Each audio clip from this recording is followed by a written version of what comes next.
नमस्कार दोस्तों, मैं ऋषि अमो क्लास में स्वागत और करता हूं। दोस्तों, आज है 10 फरवरी और हम देखेंगे जो 10 फरवरी से संबंधित जो भी करंट अफेयर आपके लिए इम्पोर्टेंट है उसको देखते हैं। दोस्तों, आपको पता है कि आप चाहे एसएससी की तैयारी कर रहे हो, वनडे की तैयारी कर रहे हो या किसी भी कॉम्पिटेटिव एग्जाम की तैयारी कर रहे हो, वहां पे आपके करंट अफेयर का क्या योगदान होता है। इस दशा में ये वीडियो आपके लिए बहुत इंपॉर्टेंट होने वाला है और इसे बिना स्किप किए इसे पूरा देखिएगा। और मैं इसमें वही टॉपिक लेकर आया हूँ जो आपके लिए एग्जाम के लिए बहुत ही महत्वपूर्ण है। ठीक है, देखिएगा क्या है। पहला प्रश्न क्या है? हाल ही में किस देश ने विश्व स्वास्थ्य संगठन से बाहर होने की घोषणा किया है? आपको पता है दोस्तों, अभी क्या हुआ है कि जब से कोविड 19 का केस हुआ है, कोविड 19 वाला मुद्दा काफी करीब 2 सालों से पूरे विश्व से प्रभावित रहा है। उसमें कई देशों के में क्या हुआ कि डब्ल्यूएचओ के प्रति क्या हुआ, अविश्वास पैदा हो कि ये जो संस्था है किसी प्रकार के कोई कारगर कार्य नहीं कर सकी। तो इसीलिए क्या हुआ, कभी हाल ही में जो अर्जेंटीना है, अर्जेंटीना ने इसके असंतोष जाहिर करते हुए ये अपने आप को वहां से बाहर कर लिया। ठीक है, देखिएगा, अर्जेंटीना ने विश्व स्वास्थ्य संगठन या डब्ल्यूएचओ के बाहर निकलने की घोषणा की है, जो अमेरिका के पूर्व राष्ट्रपति डोनाल्ड ट्रंप के इसी तरह फैसले के बाद हुआ। क्योंकि अभी कुछ दिन पहले अमेरिका के जो राष्ट्रपति है ट्रंप साहब, जब इन्होंने क्या किया, वहां से निकलने की घोषणा किया था। तो इसी को ध्यान पालन करते हुए, पीछा पीछा करते हुए ये भी अपना ये योग मतलब कदम उठाया है। आप मुझे कमेंट करके बताइएगा डब्ल्यूएचओ का स्थापना कब हो रहा है। ठीक है, स्थापना कब हो रहा है, प्लस इसका मुख्यालय कहाँ है। ठीक है, आगे चलते हैं। हाल ही में टेनिस खिलाड़ी सिमोना हालेप संन्यास की घोषणा की है। यह किस देश से संबंधित है दोस्तों? आपके सामने ऑप्शन क्या है? रोमानिया, रूस, बुल्गारिया, फ्रांस। आंसर क्या होगा इसका दोस्तों? रोमानिया। क्या होगा? रोमानिया होगा।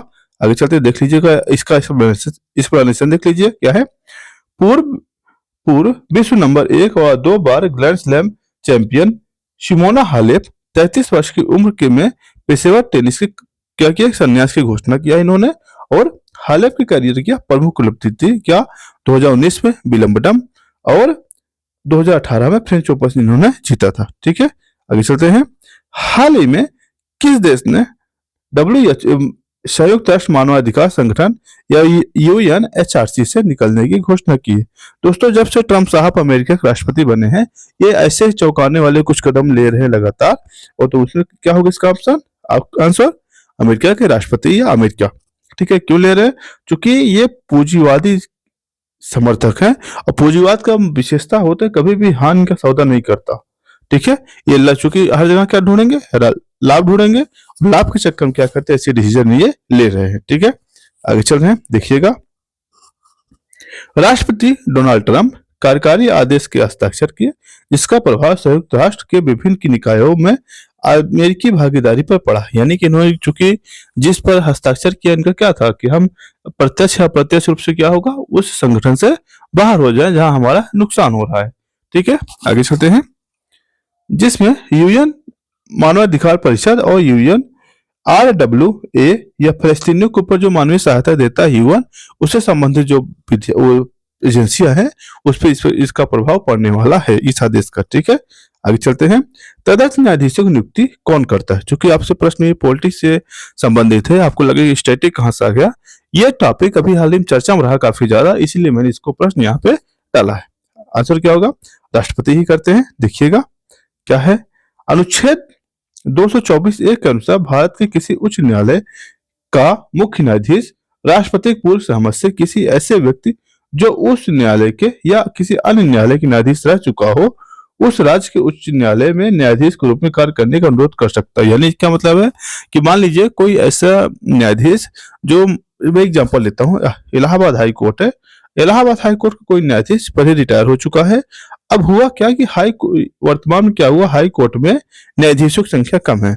ऐसी दशा में जो हाई कोर्ट का चीफ जस्टिस होगा, यह इनको बुला सकता है, भाई साहब आप आइए, कुछ दिन तक हमारे यहाँ कार्यकाल कर लीजिए, और यह कार्यकाल केवल 2 वर्ष के लिए होगा। ठीक है, ऐसे न्यायाधीश के क्या कहा जाएगा? तदर्थ न्यायाधीश।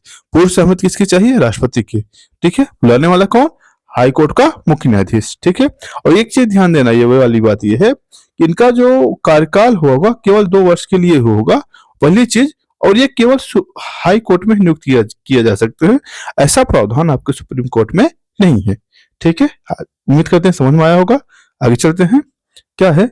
पद्म पुरस्कार सम्मानित श्री हेमंत शर्मा किस राज्य से संबंधित है? ऑप्शन क्या है? उत्तर प्रदेश, मध्य प्रदेश, हिमाचल प्रदेश या उत्तराखंड। दोस्तों को कहां से है? हिमाचल प्रदेश में। दरअसल हुआ क्या है, इन्होंने क्या काम किया है, सेब की खेती में क्रांति लाया है। और क्रांति ऐसा लाया है कि जिससे जो सेब की खेती है हर जगह हम पैदावार इसका कर सकते हैं, इसीलिए इन्हें पद्म पुरस्कार से सम्मानित किया गया। देखा, हेमंत शर्मा हिमाचल प्रदेश के एक दूरदर्शी किसान हैं जो भारतीय कृषि में क्रांति लाने के लिए प्रतिष्ठित श्री पद्म पुरस्कार से इनसे सम्मानित किया गया। ठीक है, इन्होंने देखिए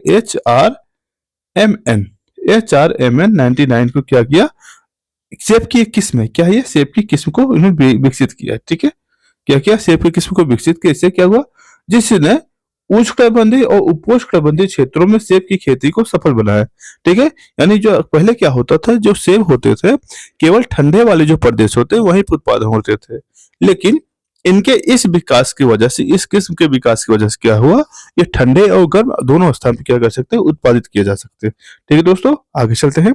अगला प्रश्न है आपके सामने, हाल ही में किस राज्य ने अपना पहला जैव विविधता विरासत स्थल घोषित किया? आप हमें कमेंट बॉक्स में ये बताइएगा, बायोडाइवर्सिटी क्या होती है?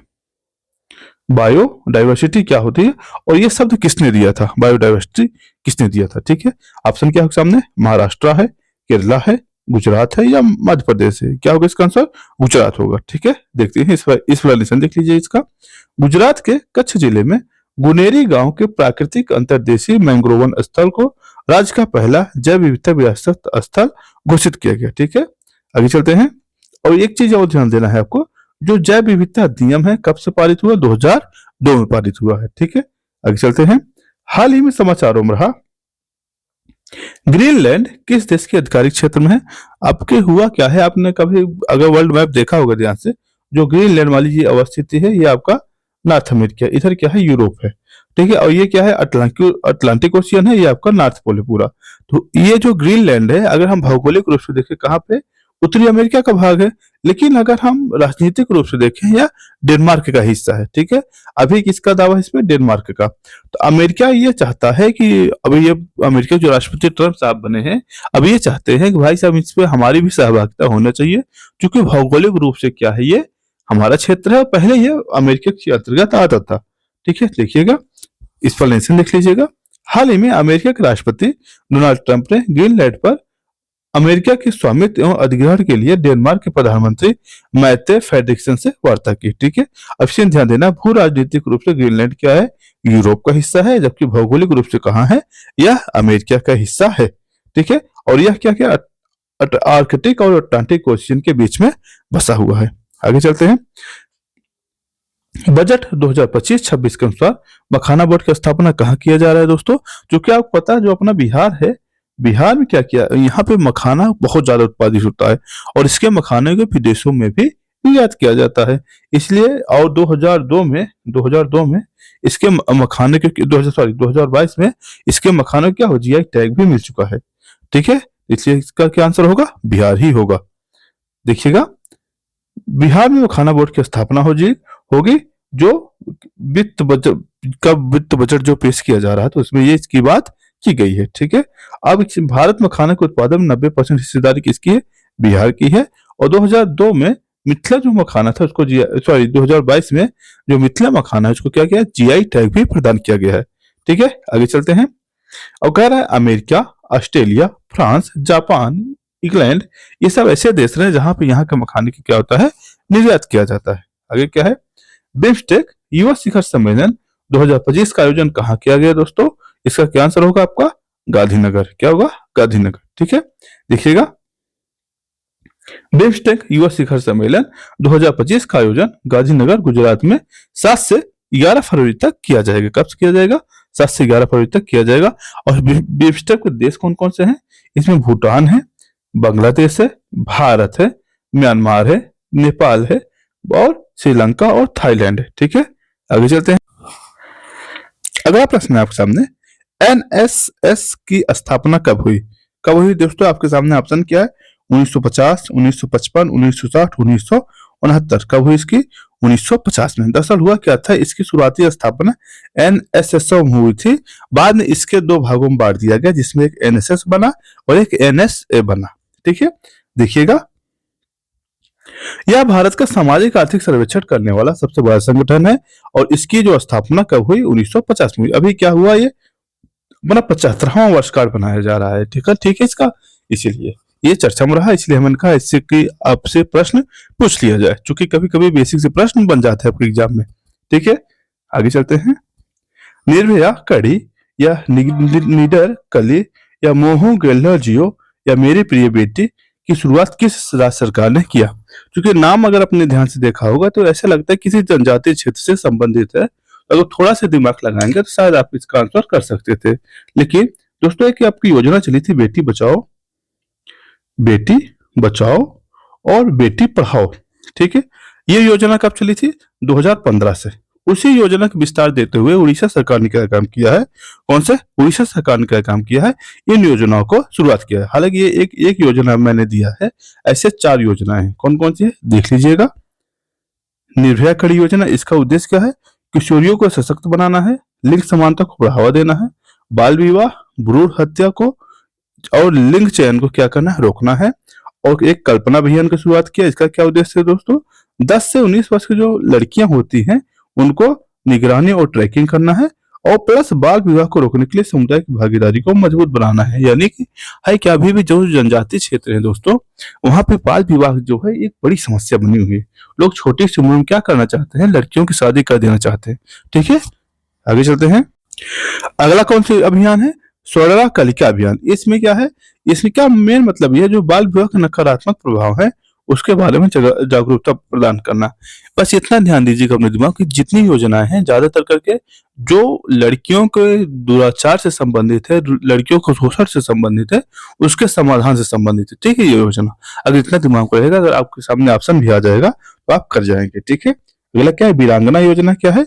किशोरियों में मार्शल आर्ट के और आत्मरक्षा के प्रशिक्षण देना। यानी कभी कभी होता क्या है, जहां आपकी बालिकाएं या जो छात्राएं हैं ना चाहते हुए भी टीचिंग की समस्या का शिकार होती है, ऐसी दाम से क्या होता है, ये योजनाएं क्या होती है, उनको सशक्त बनानी। ठीक है दोस्तों, आज के लिए बस इतना ही। अगर आप इसका पीडीएफ लेना चाहते हैं, हमारा एक चैनल है अमोक क्लासेस, जिसका लिंक मैं डिस्क्रिप्शन बॉक्स में डाल दूंगा।